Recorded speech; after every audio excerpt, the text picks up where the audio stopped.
Adam Taxin with Daniel Greenfield, aka Sultan Kanish, talking about his Wednesday, August 22nd, 2012 column called Countdowns in Tehran and Jerusalem. Daniel, welcome, and I guess the first word in your title is countdowns. Maybe you can say what you mean. I guess the time is coming that we're going to have this massive, perhaps biblical confrontation. Well, I don't know if it's necessarily going to be a biblical confrontation.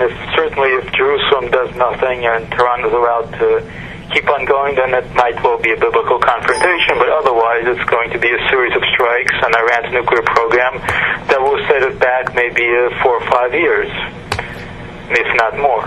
Do you expect that it's a sure thing now, the way the news has been building up, the way the talk has been, the way almost the international media has been prepared for a strike? Well, forget the media. The moves out of Jerusalem, the moves Netanyahu has been making strongly suggest that, yes, he's preparing for an attack. Either he's preparing for an attack or doing a very good imitation of a man who's preparing for an attack. What is the factor with the U.S. elections in terms of Obama and the window of opportunity for an attack? Obviously, the big obstacle here, the really big obstacle, is the Obama administration, and it's almost certain attempts to sabotage any attack. Now, the election makes Obama somewhat more reluctant to take on Israel because he's got other problems and because he does need Jewish support, at least some of it, and doesn't feel like alienating it a second time. Obviously, that will change dramatically once he's a lame duck leader with a second term. Mm-hmm.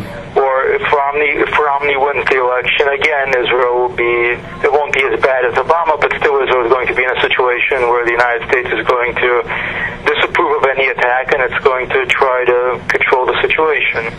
So the election is the perfect time because Obama is going to be more reluctant, and there isn't an administration in place that's going to say, no, you can't do this, and there's just going to be a lot of backdoor threats and whispers.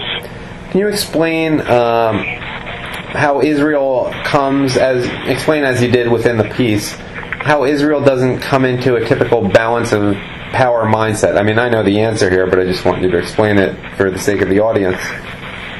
Well, from the so-called imperial point of view, the whole goal is to control the region, is to control the balance of power, is to put all your ducks in a row.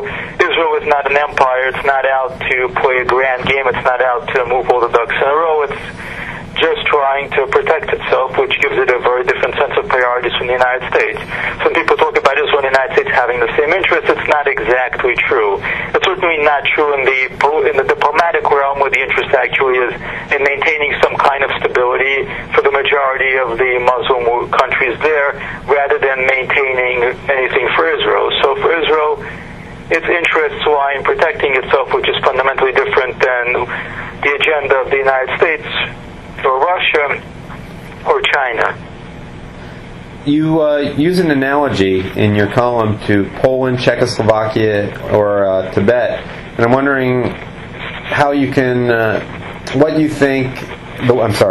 ways in which you think Israel is similar but also very different. Well, the bottom line is that these were the countries where they were threatened with invasion and where the world said, okay, maybe this isn't very nice, but the reality is we have to do some things, and this is something we can accept. The United States, this is an article they have coming up, but the United States, there was an extensive debate of whether the United States should recognize the Soviet Union, and eventually the United States said, okay, well, we're going to recognize the Soviet Union, and the same pattern happened with the People's Republic of China. We saw that Taiwan, we recognized the People's Republic of China, and we sat there while Taiwan was expelled from the United Nations as a completely illegitimate country.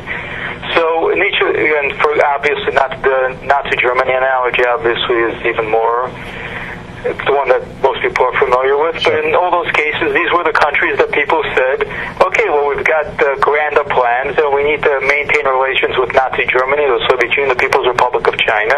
We can get along with them if we just turn a blind eye to what they're doing to these countries. And Israel is in the same boat. Finally, Daniel, I'm just wondering if we could get a prediction for you. What will happen and when will it happen? Well, when is hard to say, but I think the odds are fairly good that Israel strike will take place before the election.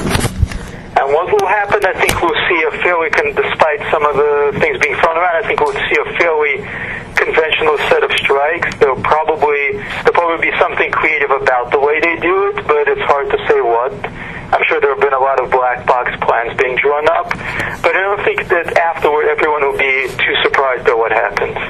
Let's put it that way. Daniel Greenfield, thanks as always.